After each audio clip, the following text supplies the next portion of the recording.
Dan Illman, Ashley Mailloux taking a look at race number 9 at Del Mar on Saturday. Let's throw up the field for the Grade 2 John C Mabee, $250,000 on the line, mile and an eighth for fillies and mares.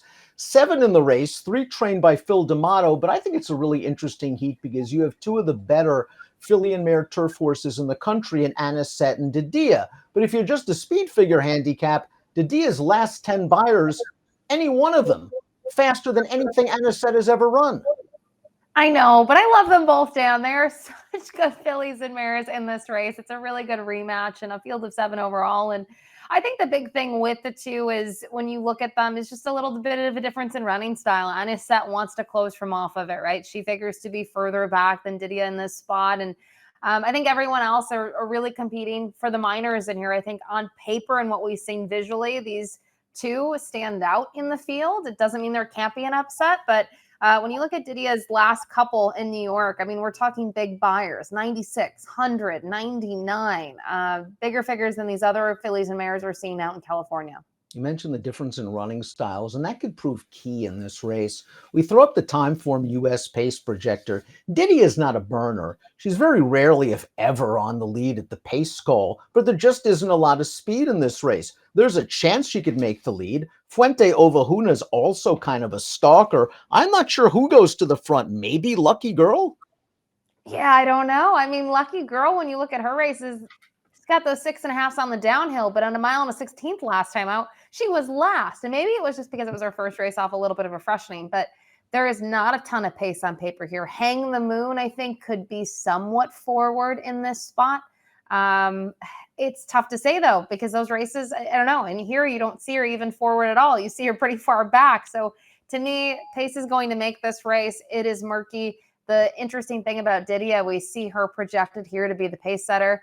Go down the page. We have seen her on the lead once early, and yes, she was able to win at Gulfstream Park like that, but that does not happen often for this mare. She's typically in races where there are just naturally faster horses in those early stages.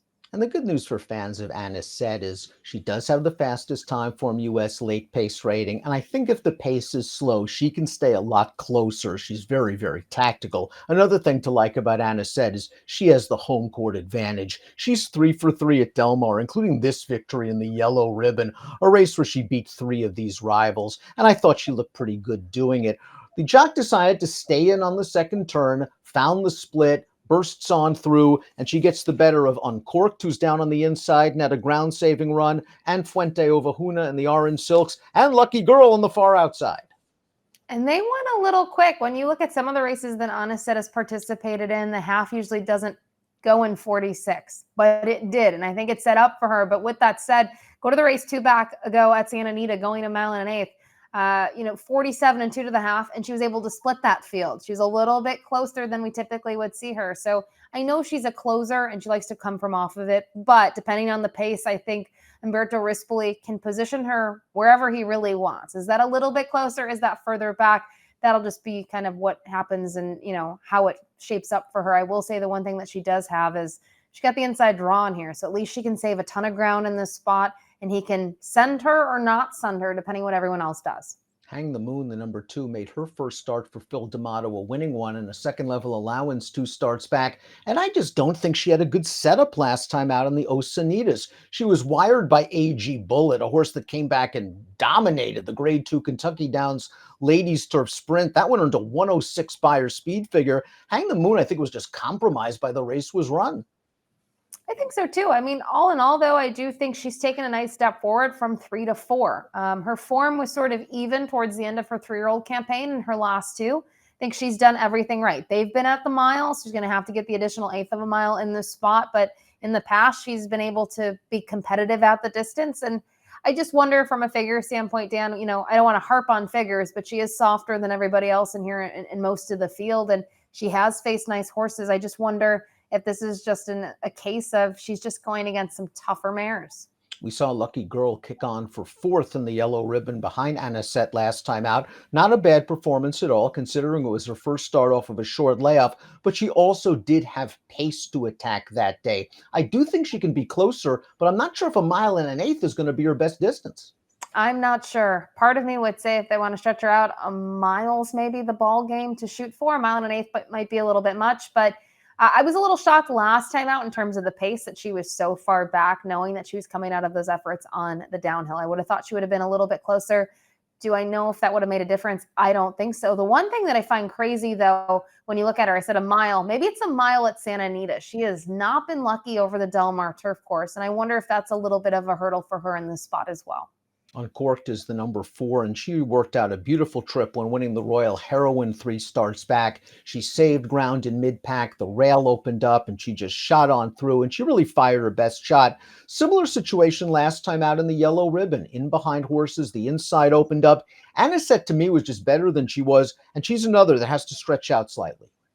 She does, and I just wonder, though, looking at her races prior and, only having before the race at Del Mar 2 starts since November and having a break again, could she take another step forward now, second off the layoff in just her 4th start of 2024? I think so, especially for these connections. Phil D'Amato kind of times these horses to really peak at the right time, and she ended up, having the lead late and surrendering last time out, but she didn't embarrass herself. I thought she raced very well and maybe has a little bit of upside. The question is, though, can she beat Anisette? She's gotten the better of her in those last 2.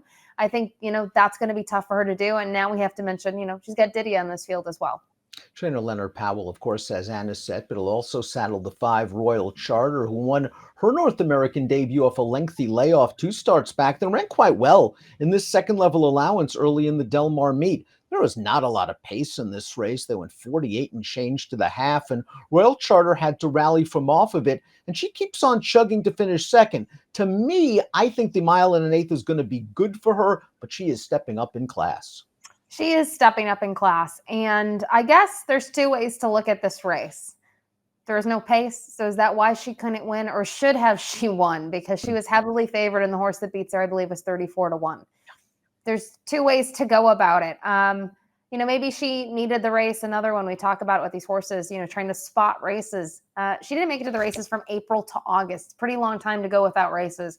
I'm on the side that I would have liked to seen her win that. I know that the pace wasn't there, but she was rolling late, and she got beat by a horse that was able to do it on the front end. So we'll see if she can take a step forward here. I thought her race, though, 2 back at Santa Anita was a very, very nice effort. Didia's tactical speed really gives her a little bit of an advantage in this race. You mentioned in the Pegasus World Cup filly and mare turf, she was able to get to the front early, and she was able to keep going. In the New York, she settled just off the lead in a great pace tracking ground saving spot, and she scored. And in the Diana, this is a trip that works out until it really doesn't. She's saving ground in behind White Beam's slow pace, and she's just crying out for somewhere to run.